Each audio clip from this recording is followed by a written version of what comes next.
পয়গম্বর মুসা নবী আল্লাহর কাছে কথা বলার জন্য যাচ্ছে, এমনি একজন ধনী লোকের সাথে সাক্ষাৎ।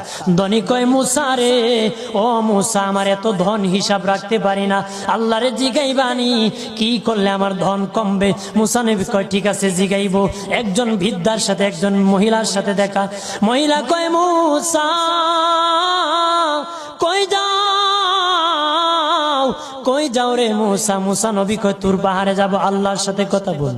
মুসা রে, আল্লাহরে জিগাইবানি, আমি গরিব মানুষ, আমি ভালো কিছু কিনতে পারি না, ছেলে মেয়েকে ভালো কিছু খাওয়াইতে পারি না, ভাঙ্গা ঘর, এত গরিব, ভালো করে ঘর বানাইতে পারি না, আল্লাহরে জিগাইবানি কি করলে আমার উন্নতি হবে, ধনী হব, টাকা পয়সা হবে, আল্লাহরে জিগাইবানি।